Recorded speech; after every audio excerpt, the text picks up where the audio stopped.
Bienvenue sur le podcast du Papa Coach. Je vous propose un moment de partage sincère, honnête et sans langue de bois.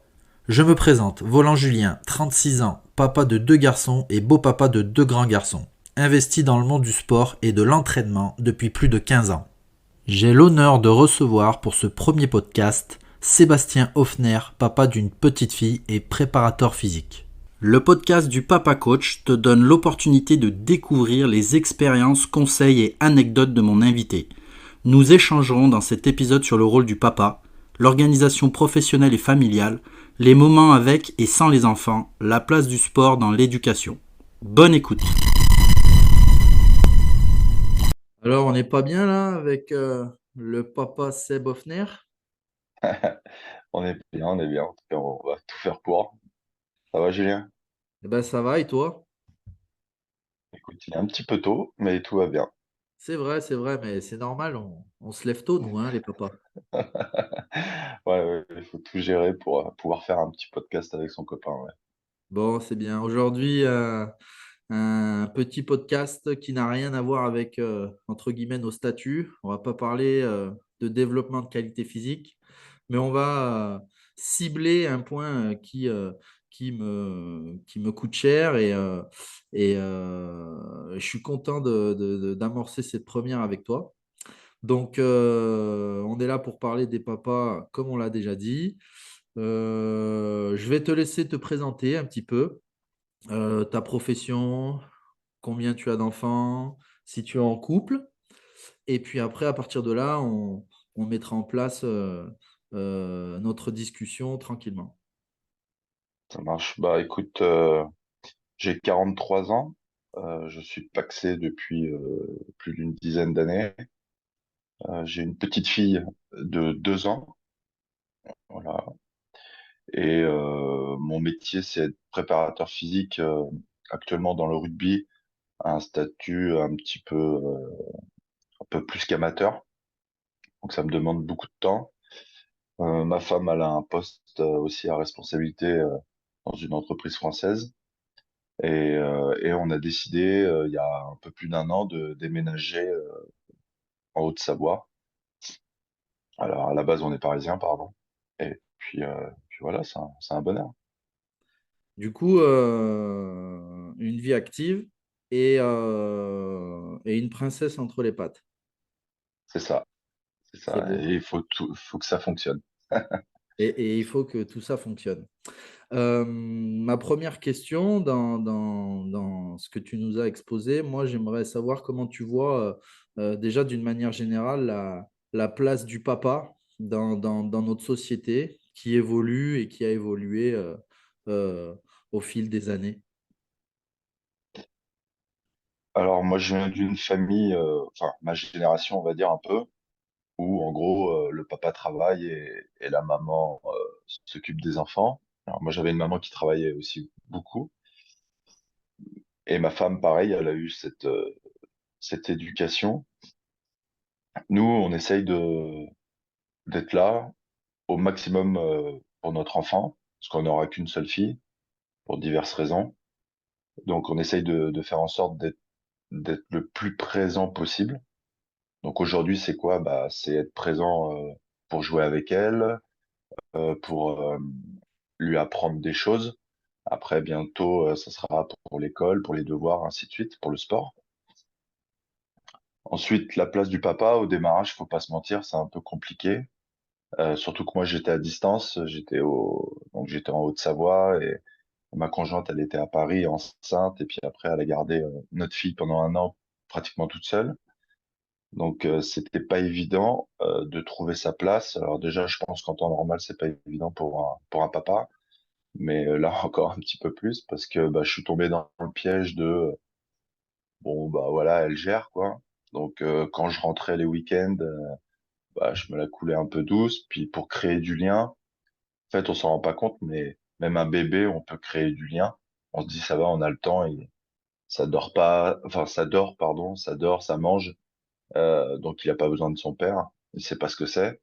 Et au final, tu t'aperçois que, bah, les câlins, c'est pas les mêmes qu'avec le voisin, c'est pas, je sais pas, il y a des petits mimiques, des petits sourires.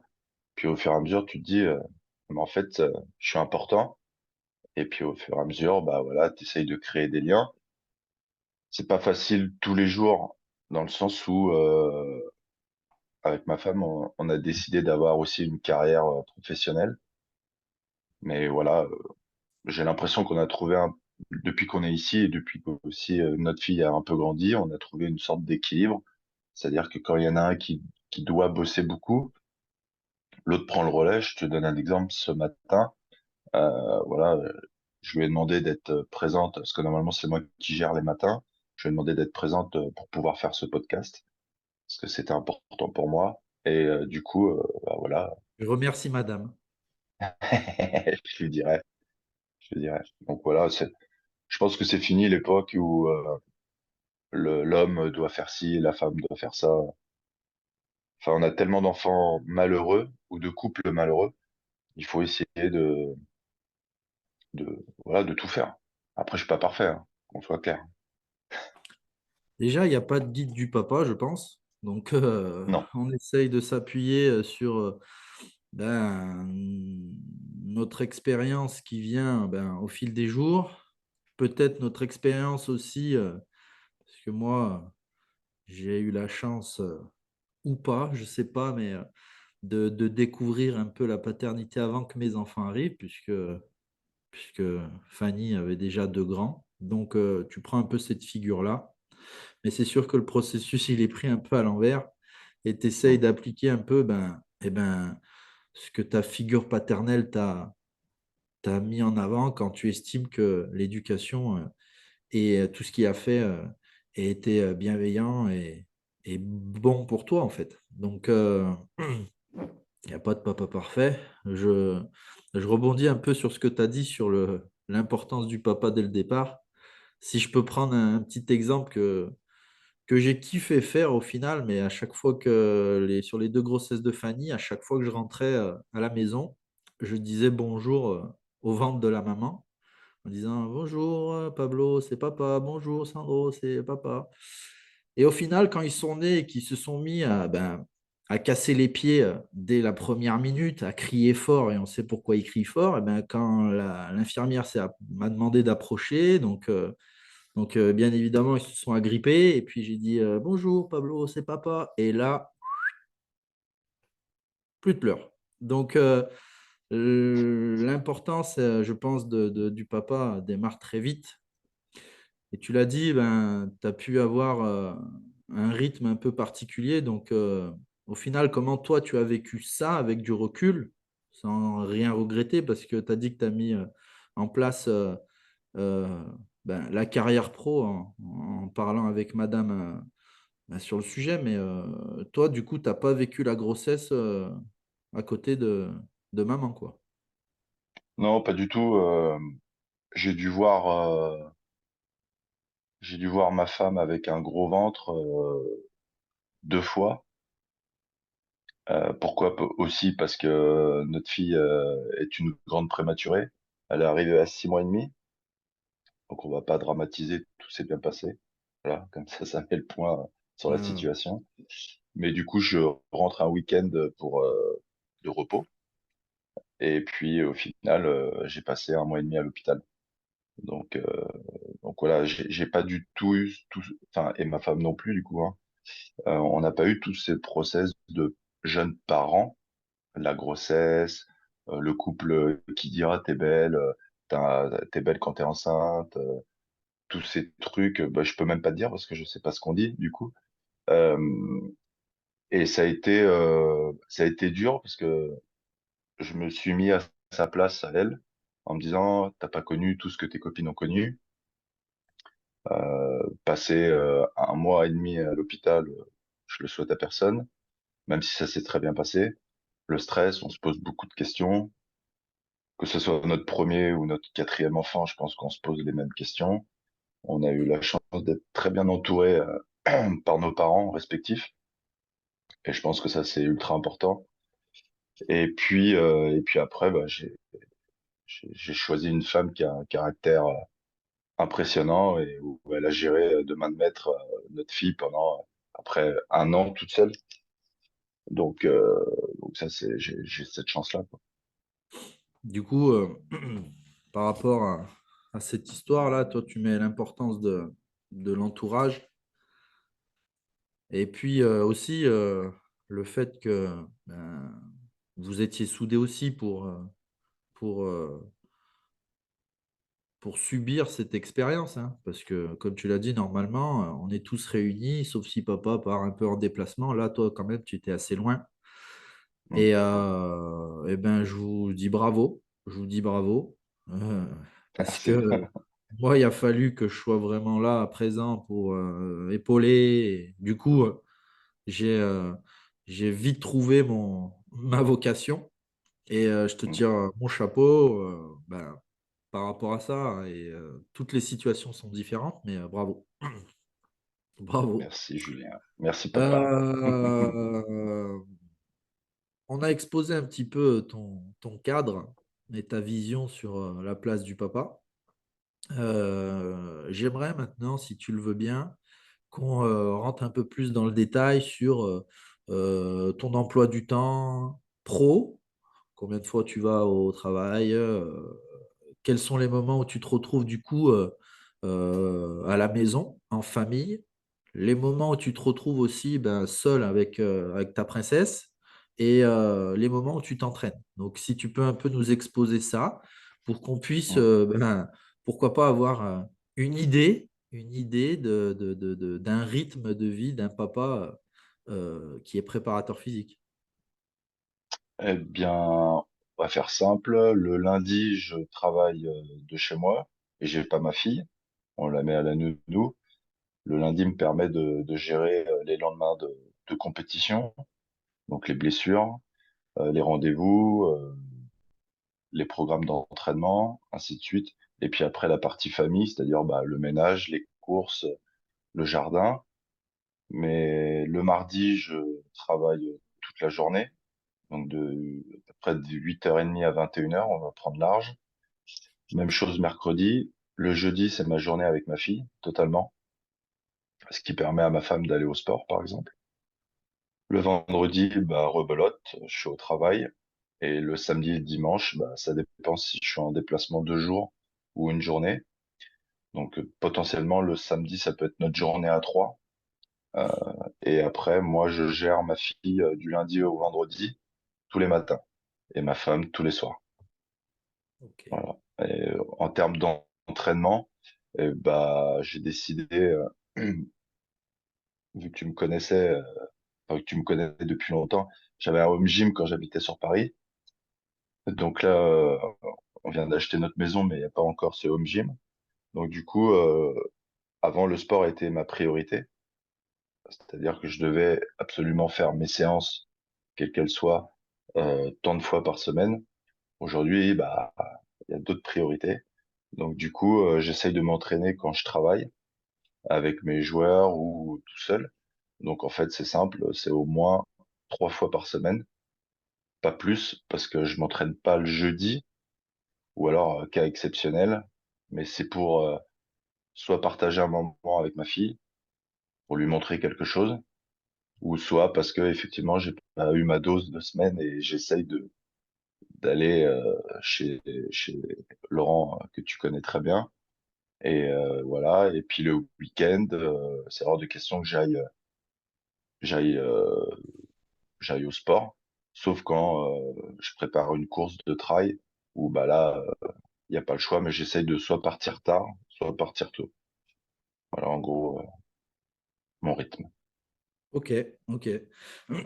Quand, quand ta fille est arrivée, on va mettre de côté le petit mois où vous étiez isolé, lorsque vous avez pris un rythme eh ben, de parents, euh, est-ce que tu arrivais à t'entraîner de la même façon? Ça veut dire, est-ce que tu arrivais à avoir le même rythme? Est-ce que tu as été perturbé sur vraiment cette implication dans l'entraînement?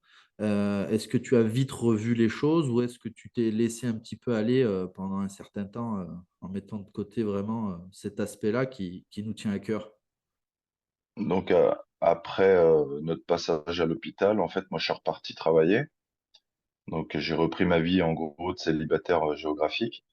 Et au début, j'ai voulu faire comme d'habitude. C'est-à-dire, j'avais un gros rythme. Je m'entraînais toujours 4 à 5 fois avec quand même de l'intensité. Et en fait, j'ai explosé.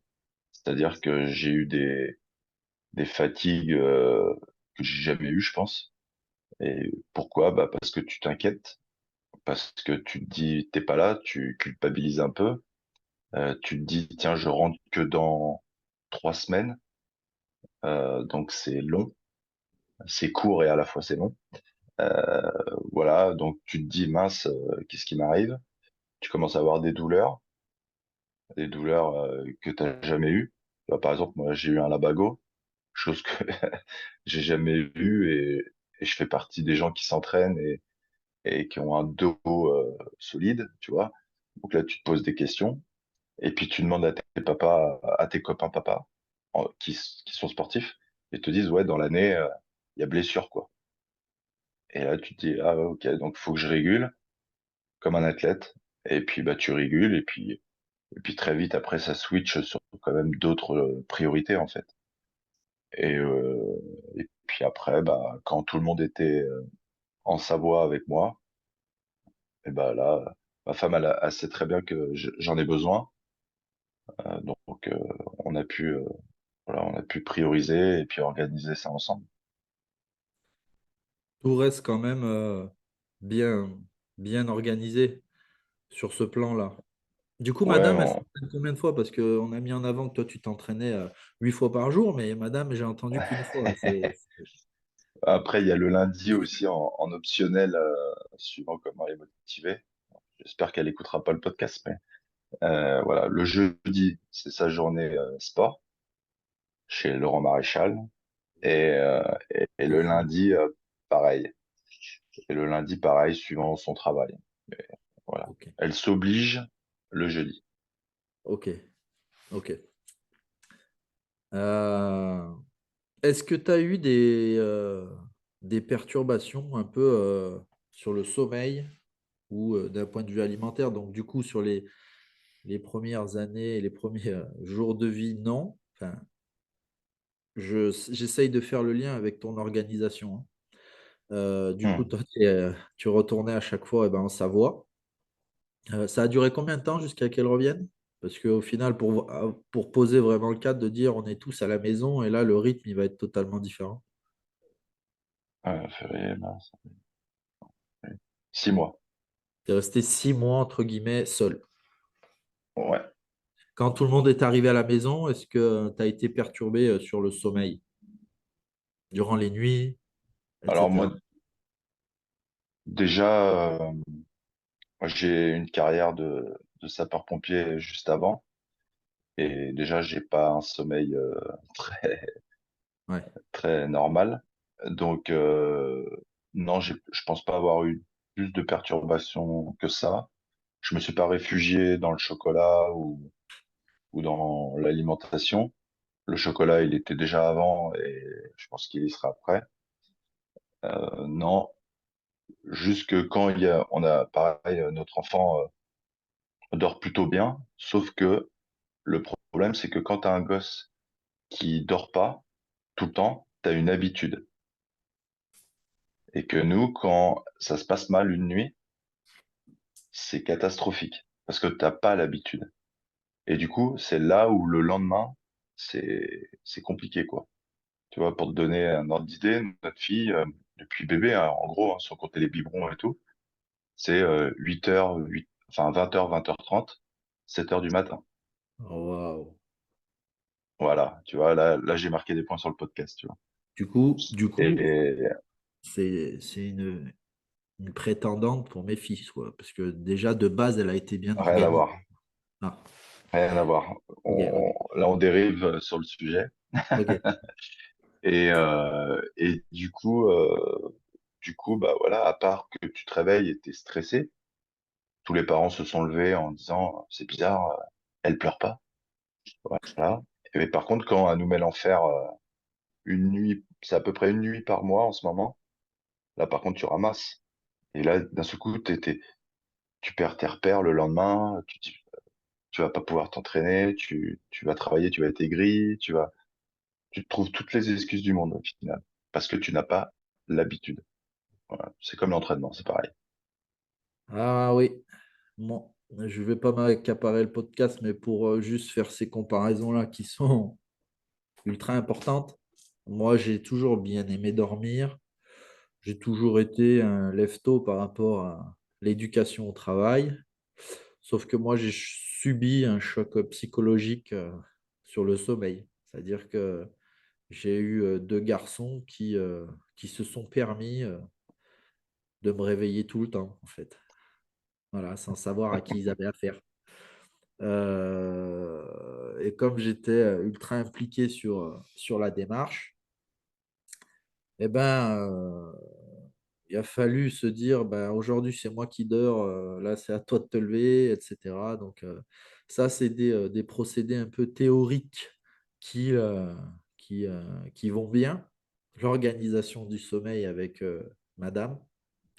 Sauf Mm. qu'après, il y a des choses de terrain sur lesquelles on ne peut pas faire face, c'est-à-dire qu'en gros, c'est autour de madame de se lever, mais l'enfant veut papa. Donc c'est pour ça que déjà à cet âge-là, euh, bah, c'est important, quoi. Les liens sont tissés, se grandissent au fur et à mesure. Et, euh, et là, pour le coup, tu peux rien y faire. Donc du coup, moi, dans mon organisation, surtout sur Sandro, le dernier, il se réveillait toutes les 2 heures pour prendre 8 litres de lait. Donc ça durait des plombes et c'était juste insupportable. Et dans l'organisation, je me suis retrouvé énormément de fois à m'entraîner à 5 heures du matin, à la lumière du téléphone. J'avais gentiment demandé l'accès à mon collègue qui tient la salle juste à côté de chez moi et il fallait que je parte, quoi. Entre guillemets, j'avais déjà accompli la tâche de la journée, mais il fallait maintenant que Mm. j'aille voilà, il fallait ça et c'était ultra important. Ou si je partais pas de suite, j'ai depuis qu'ils sont nés un ou deux coussins dans la voiture pour pouvoir réaliser des siestes quand je peux. Parce qu'on le sait que c'est ultra réparateur et si on veut être performant, eh ben, surtout dans la relation qu'on a avec les gens dans notre métier, ben, il faut se permettre de pouvoir se poser un petit peu. Ouais, la sieste, pareil, j'en ai pas parlé, mais je suis un grand fervent de la sieste. Ça, c'est le métier de pompier Ouais, ouais, qui ouais, tout ressort. à fait, ouais. Qui J'ai ressort. appris à faire la sieste en caserne. Et au début, quand t'es jeune et toute ton énergie, on te dit, ouais, on fait une petite sieste, tu dis, ouais, ça va, j'ai 25 ans, me parle pas, je suis jeune. Et au final, t'es bien content de t'endormir 10, 15, 20, 30. Tu dis, ah, ça fait du bien quand même. Bon. J'aimerais savoir si Papa Seb, on a dit qu'il n'y a pas de papa parfait, mais c'est quoi l'échappatoire de Papa Seb? Soit il est secret, et du coup on ne peut pas le dévoiler, mais qu'est-ce que tu fais lorsque tu te retrouves tout seul, vraiment, pour soit décompresser, soit prendre un moment? Et je parle pas de l'entraînement parce que l'entraînement, c'est notre devoir, c'est notre métier. C'est-à-dire qu'il y a beaucoup de personnes qui disent, Hmm. oh, toi, tu as de la chance, tu vas pouvoir t'entraîner ou tu sais t'organiser. Non, je suis obligé de faire ça parce que c'est en moi. Là, je parle vraiment d'autre chose. Bon, c'est assez simple. Il n'y a pas d'ordre, hein, d'accord? C'est appeler soit une fois, soit plusieurs fois des gens que j'aime. Voilà. C'est écouter de la musique. Alors quand je dis écouter de la musique, c'est en fait je suis un frustré, c'est une petite parenthèse. J'ai jamais été encore été à Ibiza et du coup j'aime cette ambiance de club parce que j'ai été un gros clubbeur quand j'étais jeune et du coup je me J'ai mets un cousin YouTube. qui coach l'équipe de basket à Ibiza. Mais bon. Faudra qu'on parle après. Euh, et voilà, je mets un live de DJ d'une soirée, peu importe où, et ça me fait du bien, ça m'évade. Et la troisième chose qui me fait de plus en plus du bien, en plus avec le cadre que j'ai ici, c'est d'aller fumer un cigare. Ah. Voilà. va, tu connais ça? Ouais. Ouais, moi je connais, ouais. Les gens, ils vont croire que c'est un podcast ou un moment À d'échange qui est. l'incitation. Mais ouais, hein, mais non, ouais, c'est ce que j'aime faire le plus, moi. Donc, je pense que les gens ont dans la tête que je suis un grand fumeur, mais non, c'est des instants qui arrivent. Enfin, si je fume, je sais pas moi, 2 cigares dans le mois, c'est déjà énorme. Ouais, c'est ça. Déjà Ah, énorme. déjà, ça Deux, coûte cher. trois. Ouais, déjà, ça coûte cher. Il faut se, se créer son petit fief là. Mais c'est sûr, en fait, pour expliquer un petit peu, si tu pars fumer un cigare, ça dépend la longueur. Tu sais que tu en as pour 45 minutes, 1 heure tranquille. Donc, du Mm. coup, c'est énorme. Donc, on met de côté le fait que fumer, voilà, avec modération ou pas du tout, très bien. Eh ben, effectivement, c'est peut-être mon vice, mais je l'assume entièrement. Pareil. Ça me permet vraiment de m'isoler et puis ça fait du bien. Ça fait du bien. Donc du coup, papa, pas parfait, hein, mais papa qui se fait du bien. Voilà, c'est ça. Voilà, papa qui essaye de se faire du bien. Les moments que tu passes avec ta fille, tu fais quoi avec? Là, tu es tout seul avec ta fille. Papa, Donc déjà, le matin, on a une sorte de petite routine, tu vois. Elle se lève. Donc déjà, je l'habille pas. C'est-à-dire que d'habitude, quand elle va chez la nounou, j'essaye de tout faire en même temps pour gagner du temps. Là, je la laisse en pyjama et on déjeune tous les deux.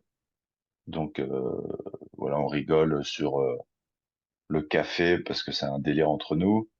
Voilà, après, elle joue un peu ou je joue un petit peu avec elle. Il y a ce moment un peu de, on va dire, entre 7h et 8h, tu vois, où elle se réveille en jouant un peu. Et puis après, bah, c'est suivant si il y a des choses de la vie à faire. Donc je l'embarque systématiquement avec moi et on essaye de jouer un peu le matin, un peu le soir, enfin l'après-midi, après la sieste. Mais j'essaye de prendre l'air, au moins aller dehors. Donc là, en plus, vu qu'elle grandit, bah, avec la draisienne, euh, si on va voir donc Laurent, par exemple, bah voilà, ça lui fait prendre l'air, ça lui fait voir des choses. On va au lac, voilà. On essaye de bouger au maximum et on n'est jamais tombé dans la restriction de se dire, ah non, ça je peux pas, j'ai un bébé. J'ai pas d'idée, mais voilà, je sais qu'il y a des gens qui osent pas aller faire les courses parce qu'ils ont un bébé. Bah, moi, je fais mes courses. Il faut qu'elle apprenne à voir du monde, du bruit. Le sport, pareil. Si je m'entraîne et qu'elle vient, aller au garage pour la voiture, tu vois, plein de. Ça paraît bête peut-être pour certains, mais je sais que voilà, il y a des parents qui limitent pas mal de choses. Euh, voilà, j'essaye de l'impliquer au maximum. des fois, en fonction des tâches à accomplir, c'est sûr qu'il vaut mieux faire un saut au sol ou voilà, parce que c'est en fonction de l'âge du bébé. Quand tu sais que tu dois prendre toute l'artillerie pour te déplacer, voilà, des Ouais, fois, s'il y a moyen de jeter le bébé, eh ben, on le jette, mais sinon, c'est sûr que ouais, ça ne doit pas être un frein dans la vie de tous les jours. Je sais que moi, il y en a qui, euh, qui ne veulent pas faire de soirée ou voilà parce qu'il y a un bébé. Donc, des fois, il y a des cas particuliers sur l'allaitement et tout ça. Mais bon, si c'est des moments comme ça qui sont nécessaires, ben, si c'est pas gênant pour les parents, ben voilà, s'isoler pendant un temps, même sur un temps d'apéro, par exemple. Sur un temps d'apéro, ben, la maman, elle s'échappe, le papa, il s'échappe, et puis voilà, ça peut se gérer, quoi. C'est une vie de parents qui se met en place. Donc, du coup, ben, tu as des amis aussi qui se font par rapport à ça, hein. Mais c'est sûr que c'est dommage de se limiter. Je rebondis sur ce que tu as dit sur cette partie un peu sportive parce que ça me tient à cœur. Euh, tu préconises un sport en particulier pour les enfants. Est-ce que tu l'orientes déjà sur des choses en particulier lorsqu'elle bouge? J'aimerais connaître un peu ton avis sur ça. À mon avis, même si je dis qu'il est pas tranché, il va l'être, et je l'assume. Euh, pour moi, un enfant, on va dire jusqu'à l'âge de rentrer dans un club, donc on va dire 4 ans pour faire 4 5 ans, il doit toucher à tout, intérieur, extérieur, un ballon, il doit toucher à l'eau, il doit sauter, courir, attraper, ramper, peu importe comment, n'importe quelle manière, par un jeu ou par un sport. Euh, voilà, ça c'est mon envie. Donc aujourd'hui, c'est ce que je fais avec ma fille. Elle a une chambre, c'est l'INSEP. Donc parce que je veux qu'elle ait pas peur d'attraper un ballon, n'importe quelle forme. Je veux qu'elle puisse un peu sauter, un peu crapahuter. Et puis moi, j'ai été un enfant qui a eu la chance de faire du judo avec un excellent professeur qui m'a inculqué bah, tout en fait. Et du coup, moi, j'aimerais l'orienter vers le judo, mais j'ai envie de dire que si elle tombe dans un club de natation et que l'éducateur, il est aussi bon que moi, celui que j'ai eu, bah, en fait, elle aimera la natation. J'en ai discuté avec, là, j'ai des amis actuellement chez moi, un de mes meilleurs amis, et il me dit, en fait, c'est l'éducateur qui fait tout. C'est pas forcément la discipline. Et pendant bien longtemps, j'étais un fervent défenseur du judo, par exemple, en disant, ouais, mets ton gamin au judo, tu vas voir, il va apprendre ci, il va apprendre ça. Mais en fait, quand j'ai grandi, que j'ai rencontré d'autres éducateurs dans d'autres disciplines, je me dis, en fait, non, c'est pas le judo, c'est l'éducateur. Et maintenant que je suis une sorte d'éducateur, je m'aperçois que tu arrives à faire vivre ou donner envie à quelqu'un. Alors moi, c'est des adultes principalement, mais ça fonctionne. Et pourtant, tu vois, je travaille dans le rugby aujourd'hui. J'ai jamais fait de rugby de ma vie. Donc, c'est vraiment l'éducateur et le fait de transmettre quelque chose, mais il faut y croire pour ça. C'est pas simplement répéter ce que tu as appris dans les bouquins. Donc oui, j'aimerais bien qu'elle fasse du judo quand même. Au pire, elle fera un peu de bagarre avec son père, mais je veux pas qu'elle ait peur de l'eau, parce que moi j'ai eu peur de l'eau jusqu'à mes 14 15 ans. Ça a été compliqué, et je vois que j'ai un petit frein encore à 43 ans. Euh, je veux pas qu'elle ait le vertige. Alors ça se contrôle pas vraiment, mais ça s'apprend quand même quand t'es petite. Donc c'est pour ça que quand on monte quand on est en montagne, voilà, on essaye de regarder un peu dans le vide, des trucs comme ça. Je veux qu'elle soit à l'aise partout. De toute manière, j'ai programmé qu'elle serait championne olympique. Elle a qu'à cocher le sport, donc voilà, Du coup, je serai son coach. avec grand plaisir, avec grand plaisir. Ouais, on sous-estime cette première partie, je pense, de mouvement chez les enfants. Moi, j'arrête pas de le dire et de le répéter. Euh, moi, depuis toujours, je les ai pris et on est allé au parc. On est allé au parc pour qu'ils puissent faire tout et n'importe quoi sans restriction. Voilà. Donc, avec une présence bienveillante pour les pousser, des fois. Là, euh, je suis retombé sur des vidéos où je vois Pablo. Donc, du coup, ça fait des vidéos qui ont 2 3 ans déjà. 3 ans. Il faisait le pont du singe, tu sais, je l'avais filmé. Et puis là, on y est allé la semaine dernière et il monte tout seul sur ce pont du singe. Il se pose plus la question.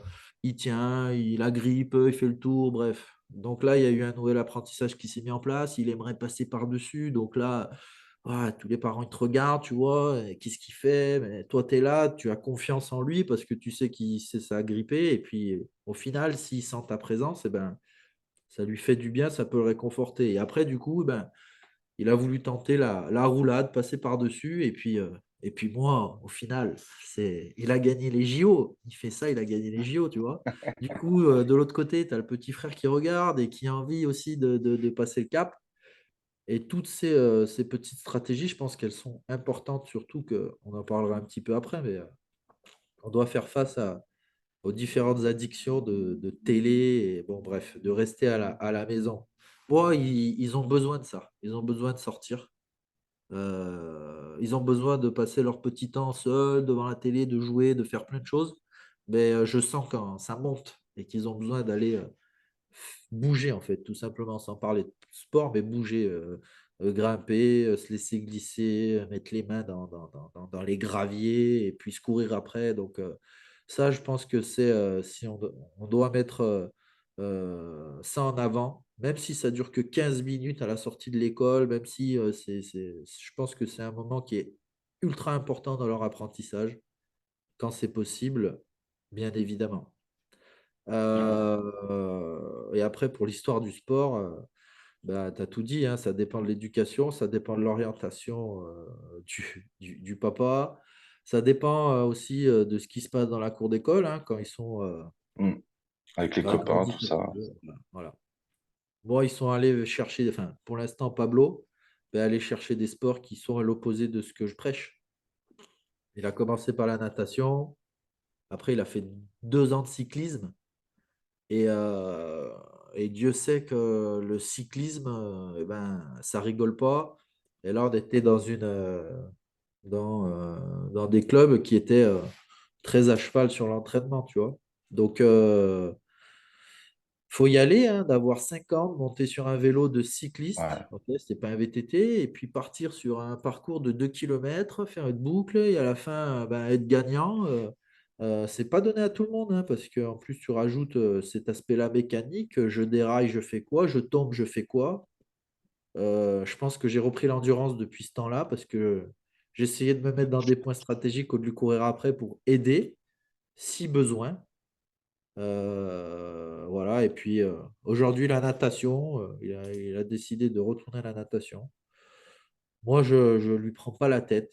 J'essaie juste de lui demander de bouger, en fait. Voilà, voilà, je cherche rien d'autre, mais bouger. Et Sandro, j'attends. Je pense que Sandro, il va finir dans la lutte gréco-romaine, mais on verra. Ça, c'est bien. Du coup, j'en ai un peu parlé là sur les addictions. Ta fille, elle regarde la télé, elle joue au jeu, zéro. Il y a zéro jeu avec un écran déjà. On limite on a limité le Père Noël. On lui a fait comprendre que bah, voilà, c'était notre choix de qu'il n'y ait pas ce type de jouet. Euh, et après, à la maison, dire qu'il y a zéro écran, ça serait de mentir. C'est-à-dire que si je regarde un match du top 14 ou les Jeux Olympiques cet été, elle va les regarder potentiellement avec moi. Mais là, aujourd'hui, si je suis devant la télé, par exemple, elle est dans sa chambre avec sa mère et elle descend, je suis devant la télé, elle va venir, elle va vouloir regarder par curiosité, mais elle s'accroche pas en fait.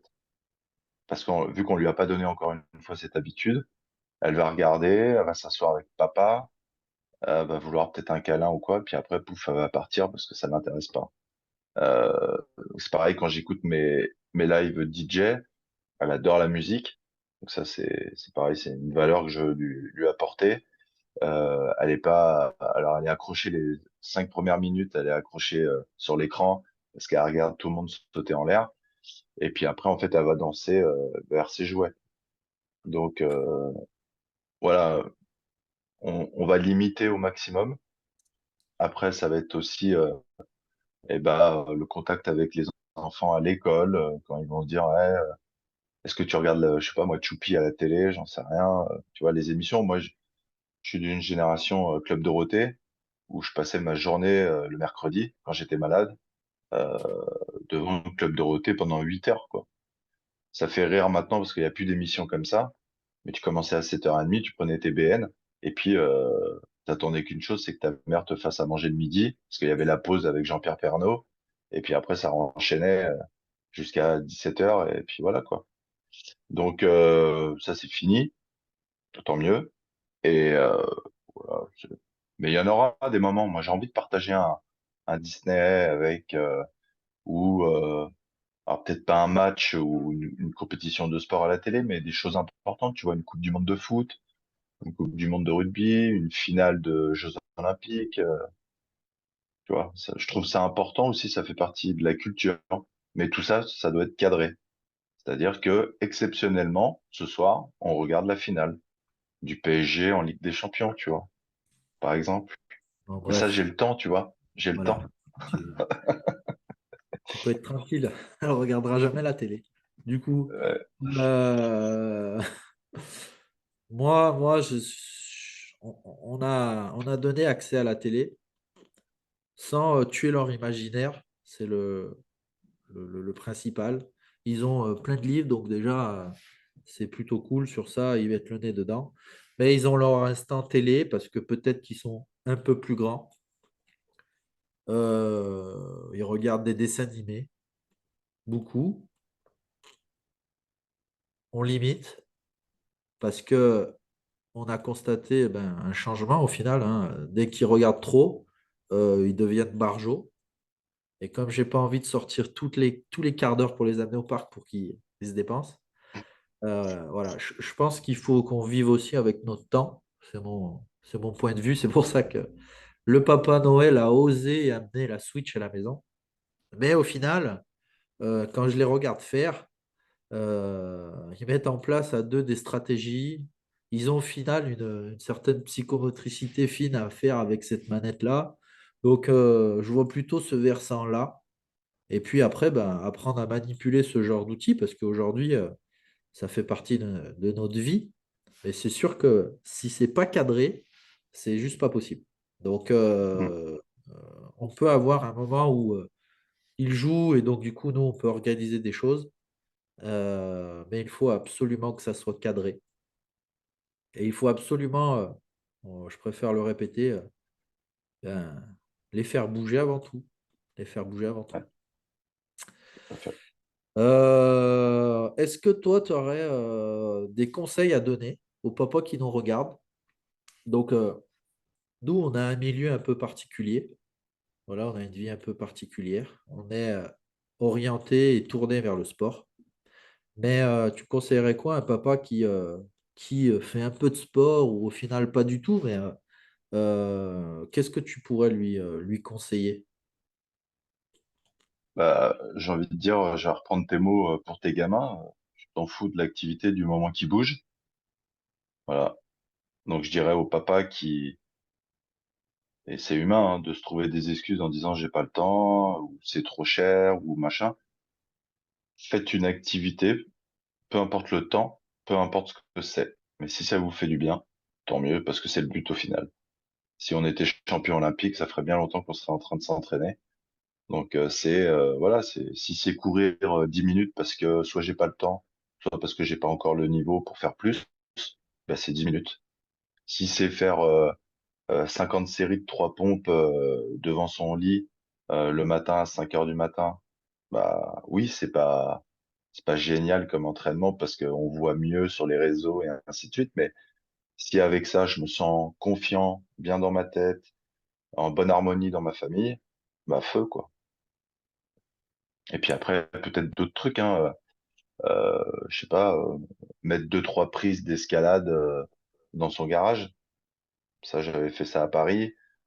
C'était pas mal. Et je fais pas d'escalade, hein, loin de là, hein. Voilà, aujourd'hui, on peut bidouiller deux, trois trucs chez soi, quoi. Ou dans le jardin, ou prendre le parc des enfants. Tu vas à une heure où il n'y a pas les enfants, forcément. Et puis voilà, tu fais tes tractions, tes pompes, peu importe. Tu vas nager. Il faut bouger. Je pense que même l'humain, enfin l'adulte, pardon, a absolument besoin d'un exutoire. Et c'est pas Netflix l'exutoire. On en a besoin aussi, se poser devant un bon petit film, seul ou accompagné, mais il faut bouger aussi. Je pense qu'il y en a vraiment beaucoup. Il y en a beaucoup, je parle pour les papas, hein, parce que aujourd'hui, c'est ceux qui nous intéressent le plus, mais je pense qu'il y en a vraiment beaucoup, beaucoup qui n'ont pas ça en eux. Donc après, au final, est-ce que ça peut pas jouer des tours aux enfants, hein? Si papa, il est toujours dans son canapé parce qu'il est éclaté de sa journée de travail, parce qu'il est maçon, j'en sais rien quoi, c'est légitime, hein. C'est légitime, hein. Mais ouais, se trouver un tout petit peu de temps pour bouger autrement, quitte à se faire accompagner, hein, d'un coach ou d'un copain, j'en sais rien, mais c'est, je pense que c'est un message qu'on retrouvera au fur et à mesure des invités, sauf si, et j'espère que ça arrivera, tomber sur des papas qui n'aiment pas le sport ou qui ne mettront pas ça en avant. Moi, si je reviens loin dans le temps, mon papa, il avait fait un peu de judo quand il était très jeune. Il a dû faire un match de foot. Et du coup, cet amour du sport-là, c'est arrivé tout seul, en fait, tu vois. C'est arrivé tout seul. Mhm. Et puis lui, par contre, il m'a vraiment poussé, avec ma maman aussi, mais ils m'ont poussé à faire ce que je voulais. Donc, les heures et les heures passées au bord du terrain à me regarder m'entraîner ou à m'accompagner pour les matchs, ça, je pourrais jamais rattraper ça, hein, parce que ça a été Mhm. énorme. Mais ils n'ont pas de culture sportive. Ils n'ont pas de culture sportive. Ok. Papa Seb, il pète les plombs des fois. Ah, Papa Seb pète les plombs avec modération. Oui, bien sûr. Ce serait mentir encore une fois de dire non, non, je suis zen, je lui parle toujours bien ou je parle toujours bien à ma compagne et tout va bien. C'est obligé, c'est obligé. Mais encore une Papa, fois, faut cadrer quoi. ouais. Papa Seb, il réagit comment quand il pète les plombs? Alors il y a le papa mytho, c'est-à-dire qu'il faut crier, mais en fait c'est un mensonge. C'est pour affirmer quelque chose. Et puis il y a le pétage de plomb. Ça arrive pas souvent quand même, mais c'est arrivé il y a 15 jours. J'étais tout seul avec ma fille et ouais, tu te fâches. Puis après, la première, parce que j'apprends encore d'être papa, tu vois, t'as la première partie où tu fais comme avant, c'est-à-dire que tu gueules dans le vent. Puis après, t'as la partie de culpabilité qui arrive où tu dis, mais en fait, elle comprend pas. Donc tu dis, ah ouais. Puis moi, je suis têtu comme ma fille, forcément. Et du coup, et après, tu t'essayes de lui expliquer. Et après, il y a ce process d'effacement de cette situation par un câlin ou un petit regard de ta fille parce qu'elle t'arnaque et tu tombes dans le panneau et tout est oublié. Et voilà quoi. Est-ce que, est-ce qu'on mettrait pas en avant que les enfants, ils ont cette faculté-là aussi à ne pas être rancuniers au final? Peut-être que Alors, c'est sûr que ça leur fait mal s'il y a, il y a des cris. Et puis, je pense que les professionnels des méthodes douces vont monter au créneau. Mais je pense que l'enfant, il apprécie pas trop. Mais au final, comme nous, on n'apprécie pas trop quand il nous crie dessus. Mais je trouve qu'ils ont cette faculté-là à ne pas être rancuniers. Moi, et si ça passe ça peut bouder et tout. Et après, d'un seul coup, d'un seul, comme tu as dit, il nous arnaque et, euh, et puis ça glisse tout seul. Nous, on a assez de je sais pas boulot. si je sais pas si c'est un sentiment ou une émotion qui s'apprend d'être rancunier. Sincèrement, je sais pas Ouais, à quel âge. Tu vois, d'être égoïste, ça s'apprend. ouais, Je, tu le sais, c'est en grandissant que comment tu grandis. Être rancunier, tu vas me dire, bah c'est la même chose. Bah je sais pas. ouais. Voilà, je sais pas. Je sais qu'un enfant, ça boude plus ou moins longtemps, comme un adulte, et que très vite, il est dépendant. Donc, et puis toi, c'est quand même la chair de ton sang. Enfin, je veux dire, tu vas pas bouder pendant 4 jours avec ton enfant. Ce serait vraiment stupide, vraiment. Je pourrais le faire, mais je m'en voudrais à mort. Non, Mais c'est je pas m'en possible. voudrais à mort, tu vois. C'est pas possible. C'est pas Je m'en possible. voudrais à mort. C'est pas possible. Surtout qu'elle est magnifique, tu vois. Donc, Est-ce que si c'était à refaire, tu, mettrais ta carrière pro de côté? Est-ce que tu réinsisterais plus sur ce côté-là en disant, bah non, moi, quoi qu'il arrive, je veux continuer à grandir dans notre milieu. Comment tu gérerais les choses? Est-ce que tu penses que le fait d'être devenu papa, ça t'a freiné? Je termine quand même sur une lourde question, mais parce qu'on est dans notre corps de métier, est-ce que, voilà, comment tu vois les choses? Ça m'a pas freiné, parce que sinon on n'aurait pas déménagé dans une nouvelle région où on est seul, on est totalement seul, il n'y a pas de famille, donc ça a été un vrai choix. Par contre, si je monte d'un niveau, que ce soit dans le rugby actuellement ou dans un autre sport à haute responsabilité, ça va me demander plus de déplacements, potentiellement plus de galères, mais je me dis, on verra quand ça arrivera. Voilà, mais ça me freine pas. Mais je me suis posé la question plusieurs fois de me dire, et si j'arrêtais et je prenais, alors c'est pas du tout méchant, mais un job normal, 8h, 17h avec tes week-ends à la maison, quoi, et 5 semaines de vacances. Mais j'ai 43 ans, j'ai jamais fait ça de ma vie.